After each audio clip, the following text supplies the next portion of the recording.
नमस्कार, मेरा नाम मिली है। मैं ब्लेसिंग्स टीम भुवनेश्वर से हूँ।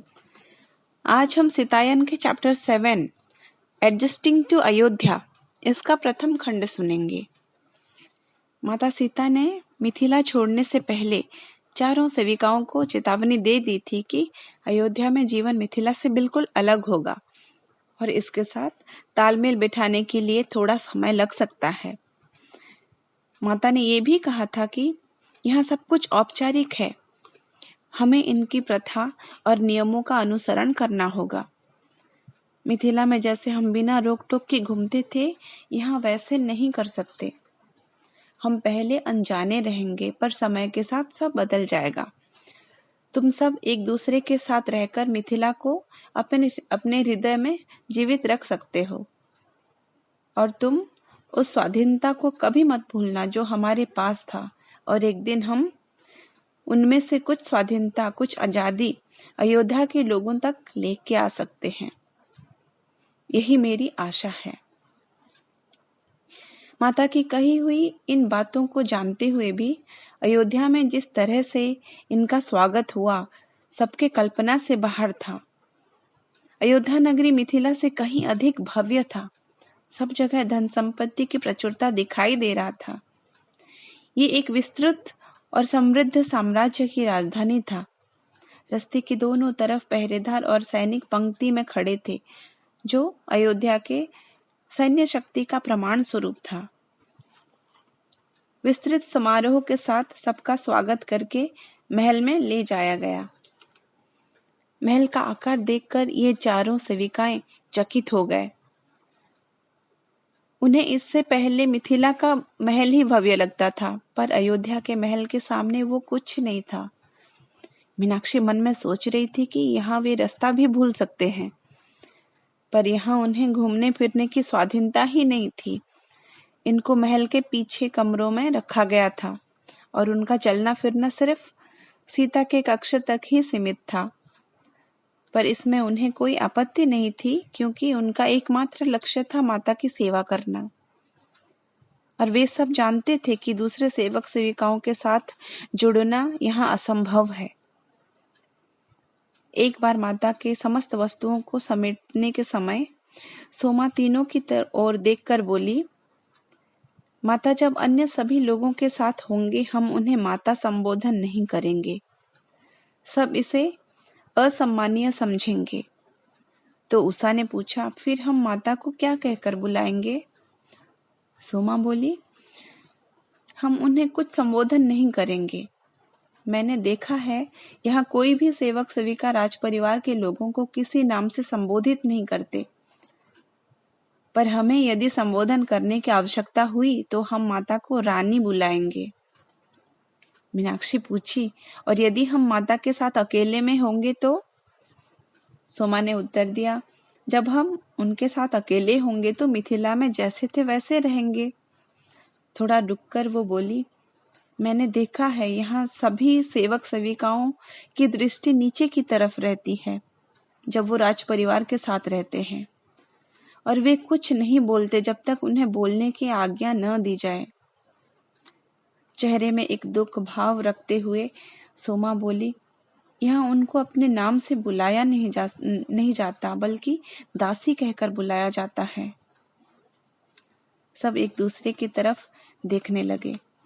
मीनाक्षी तुरंत बोली, मुझे नहीं लगता है कि हम उनके सांगत्य में ज्यादा रह पाएंगे। तो मैं निश्चित हूँ कि कोई समस्या नहीं आएगी, और मैं ये भी निश्चित कर लेना चाहती हूँ कि हम ऐसा कुछ नहीं करेंगे या कुछ नहीं बोलेंगे जिससे मिथिला की छवि में आंच आए। हमें ये याद रखना है कि हम जनक बाबा और सुनैना माँ के प्रतिनिधित्व कर रहे हैं। सीता माता का दिन का समय अनेक कार्यक्रमों में व्यस्त रहता था। केवल भोर के समय, मध्याह्न भोजन के बाद विश्राम करने के समय या देर रात्रि को ही उनसे मिलने के लिए इन चारों के पास सुयोग होता था। यहाँ का भोजन भी बहुत भव्य होता था, क्योंकि रसोई के दायित्व में बहुत दासियां थे। पर मिथिला से आए इन 4 सेविकाओं की आवश्यकता न रसोई बनाने में और न परोसने में होती थी। मिथिला में प्रत्येक सेवक सेविका विभिन्न प्रकार के कार्य करते थे, किंतु अयोध्या में इनका काम केवल सीता माता और उर्मिला के व्यक्तिगत आवश्यकताओं के तक ही सीमित था। मीनाक्षी मिथिला की आत्मीयता की कमी को महसूस कर रही थी और साथ ही साथ जनक बाबा, सुनैना माँ तथा अन्य सेविकाओं की कमी को भी महसूस कर रही थी। दिन भर में माता के चेहरे पर रहते भिन्न भिन्न भाव की, उनकी हंसी से गूंजते हुए महल की और उनकी समस्त लीलाओं के बखान की कमी को भी महसूस कर रही थी। रघुवंश का ये महल बहुत विषादपूर्ण था। मीनाक्षी को ये चिंता थी कि न जाने माता इस नए परिवेश में कैसे आगे बढ़ रही होंगी, पर उसे ये पूछने के लिए मौका नहीं मिलता था। जब भी वे माता को देखते थे, उन्हें वो प्रसन्न और दीप्तिमान दिखाई पड़ती थी, और किसी किसी समय जब वो श्री राम के पास रहती थी तो उन दोनों के मध्य प्रस्फुटित प्रेम नजर आता था।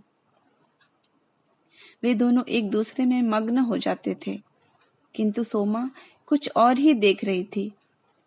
उसने कहा, यहाँ माता बहुत खुश हैं, किंतु असहज और बेचैन भी हैं।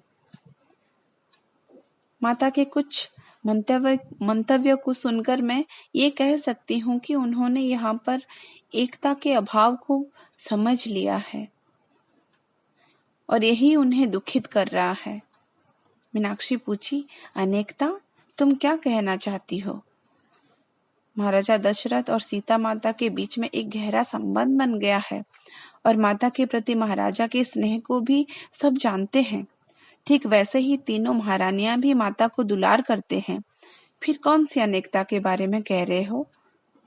सोमा बोली, मीनाक्षी, क्या तुम किसी प्रकार के अभाव को अनुभव नहीं कर पा रहे हो? मिथिला में एक स्वतंत्र सामंजस्य था, जिसका कारण हमारे बाबा के स्वभाव।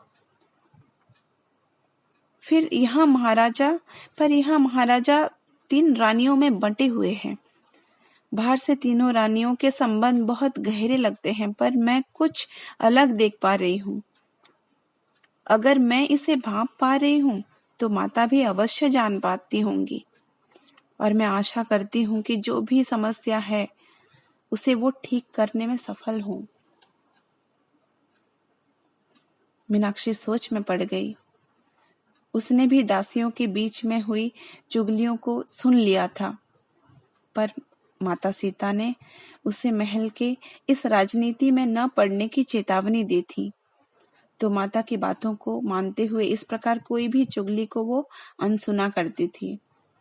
माता ने उसे ये कहकर समझाया था कि हमें किसी प्रकार की राजनीति या चुगली से बचना चाहिए, क्योंकि हम बाहर से आए हैं और हमारे मिथिला में ऐसा विभाजन नहीं हुआ था।